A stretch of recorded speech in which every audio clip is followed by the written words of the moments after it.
Hi, my name is Ashley Watt, and this is my introduction video for the EDL 854 class. To tell you a little bit about myself, I actually grew up on a farm north of Winfield, Kansas. I attended Hutchinson Community College. I finished up at K-State with a degree in agriculture education. So I served as an ag teacher for Oxford Junior Senior High School for the first 9 years. I had an education. There I spent time on almost any committee they had. I probably didn't even list all of them there that I was a part of, but I also was the FFA advisor, cross-country coach, and track coach along with that. This year I made a change, and now I am at Cheney Schools, and I am their college and career readiness director, and I'm still kind of learning everything that entails, but part of what I do here is work with the CTE pathways. I take care of online courseware, and I'm in charge of their work-based learning internship program, which is pretty large here. In my spare time, I like to do just about anything outdoors, so I am absolutely ready for this weather to get nicer. I love going back to Rock and spending time on our family farm, and I also enjoy traveling as well. To discuss the articles that we had, I pulled out kind of 10 ideas and thoughts along those, and I will just share them here. I think it is a big myth that principals have spending power, and I think I'd be surprised at not only public, I think public don't know quite how that works, but there's quite a few staff members and faculty that I've worked with in the past that thought that principals had a lot more power than they did.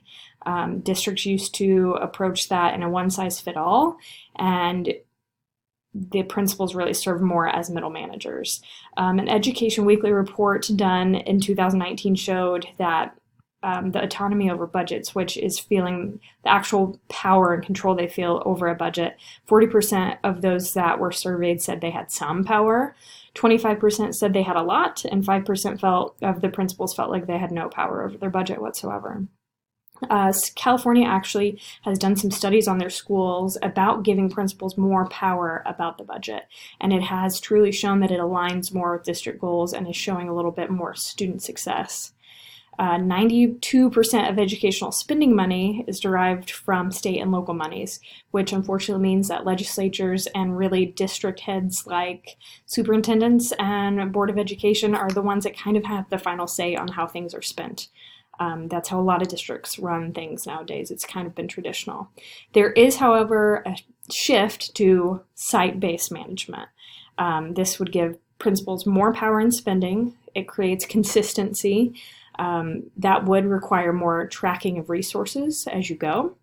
Of course, you can just tell wherever you are, if you were to look at your neighboring states, your district and state policies on funding vary widely between the states and even neighboring districts.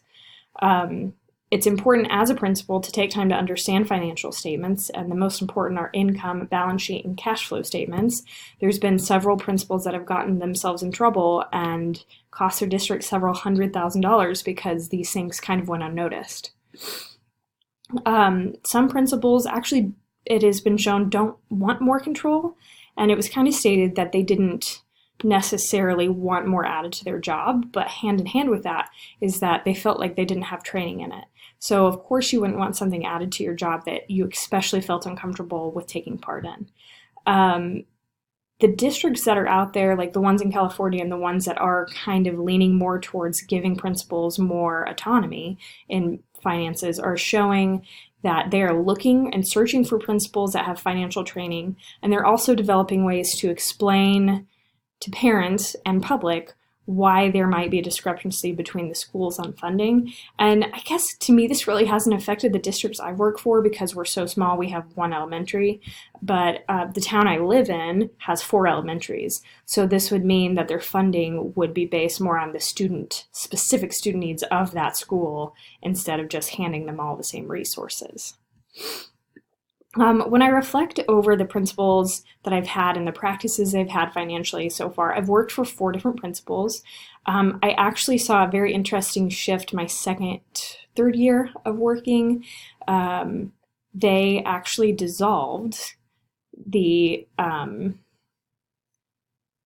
high school principal and superintendent as it was and combine that job, which I want to throw out there. I would not ever recommend doing that because it is just an enormous amount of work and does not matter the size of your district. That is when I started to understand, though, a little bit more about finances, because the high school principal that was my boss was also having to be the superintendent, so had that mindset of explaining what like capital outlay was and what the different funds meant, and it doesn't matter that we have $200,000 sitting in an account, we can't touch it. So I learned more about it that way. I do think that it is really important, and that I've seen every principal I've worked for has really tried to create equity among teachers.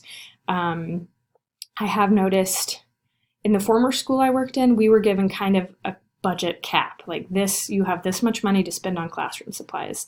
And I know that I kind of don't function quite as a teacher here, but I've never been approached or told anything about budgets here. So that is something that if I wanted to know, I need to go seek out myself. My former job, activity funds, like that was a really big part of my life because I was a FFA advisor. So we had funds coming in and out from fundraisers and going places all the time. And I have no idea how that works here. Something that I do know that happens at this new job and that I'll be in charge of is the career and tech ed funds. As we get our state reporting back, I am in charge of talking to those CTE teachers and having them do budget reports and asking them what supplies they would need for next year. So that's about all I know about finances. Here's my resources sheet, and I look forward to working with all of you and learning more.